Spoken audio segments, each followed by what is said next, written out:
빈천한 자들을 하나님이 반드시 원수를 갚아주는 날이 온다. 그 원수가 바로 너희 자신이다.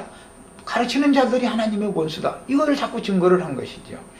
이제 이렇게 말을 하면 오늘날도 어떤 흔히 말하는 회당의 상좌에서 오늘 설교하는 사람들이 제가 하는 이 말을 들으면 굉장히 기분 나빠가면서 우리가 거룩한 하나님 앞에 기름 부음 받은 주의 종인데 이래가면서 아마 반박을 할 겁니다. 그러나 그 사람들은 성경을 잘못 읽고 있는 거예요. 성경을 너무 모르고 있는 거예요.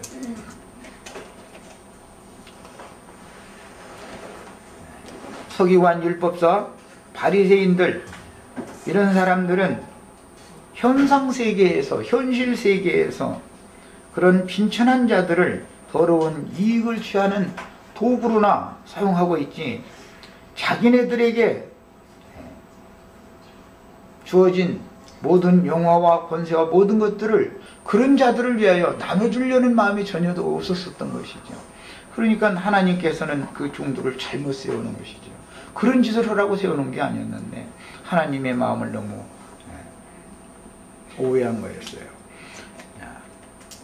그러니까 이제 이 말씀을 모든 백성들 앞에서 제자들에게 들으라고 하시는 거예요.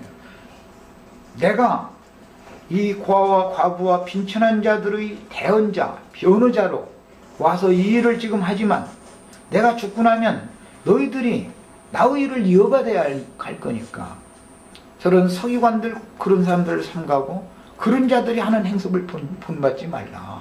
이걸 지금 부탁하는 말이다. 이렇게 생각하시면 되겠습니다. 그 다음에 성경에서 과부라고 하는 말이 처음 나오는 단어는 창세기 38장에서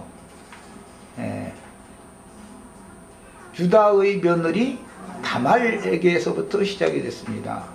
그래서 선지자들은 동일한 영을 가지고 계속 모든 선지자들이 그 과부를 설명을 할 때 같은 맥락을 가지고 증거를 합니다.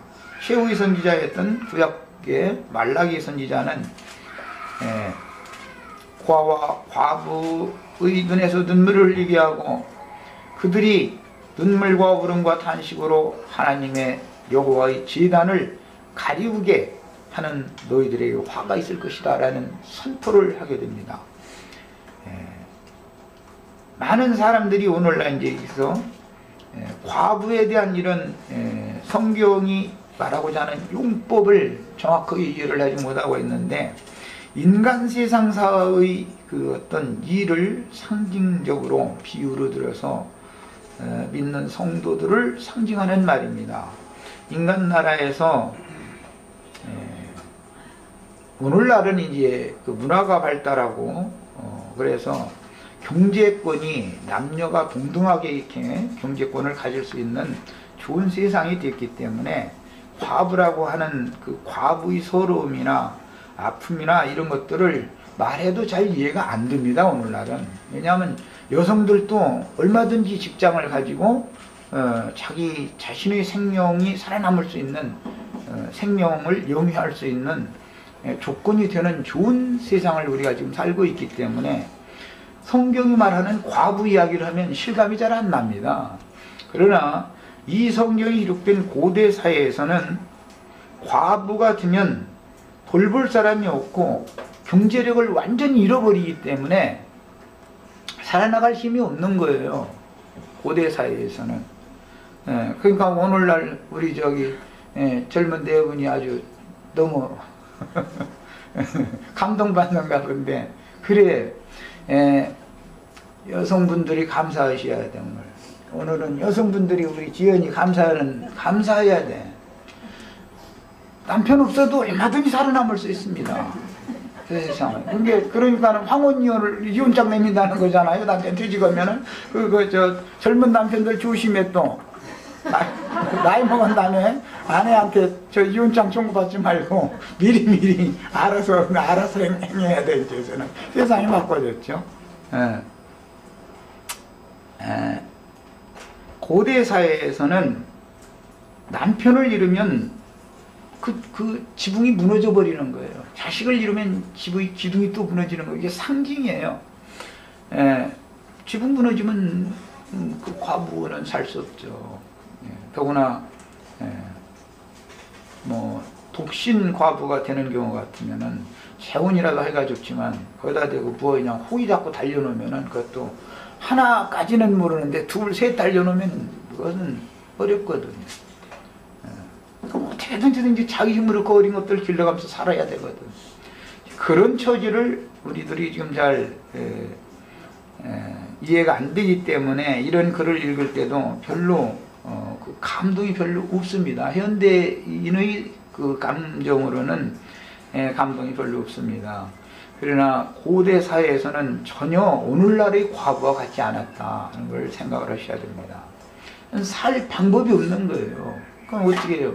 그냥 세상 말로 빠는 그냥 허공만 바라본다 이런 표현을 하는데 그냥 하늘만 바라볼 수밖에 없는 거죠. 하나님은 그런 방식으로 사람으로 하여금 하나님만을 바라보고 세상 잡다한 것을 바라보지 못하게 할 수가 있는 거예요. 인생사에서 이건 불쌍하고 참 안 된 가슴 아픈 얘기지만 과부가 이렇게 인간 나라에 있다는 것은 복음을 깨닫는데 도움을 받을 수가 있죠.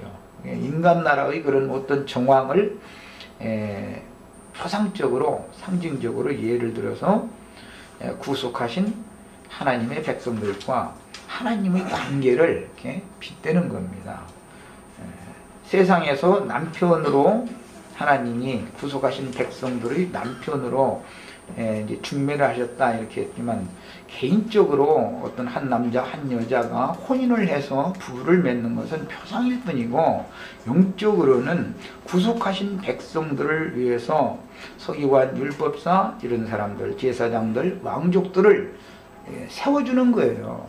그들로 하여금 이 가련한 나의 양머리를 불쌍한 백성들을 너희가 잘 지키고 보호하고 공급하고 책임지고 일을 잘해라.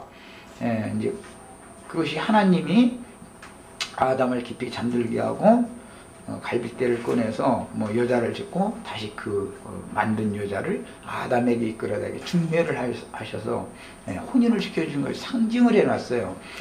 구약의 역사에서는 하나님께서 말씀을 맡은 종들을 즉 왕족들로 세우고 제사장들로 세우고 이렇게 세워서 그 백성들을 위탁하고 부탁했다 그 말이에요. 그게 부부관계입니다. 상징입니다.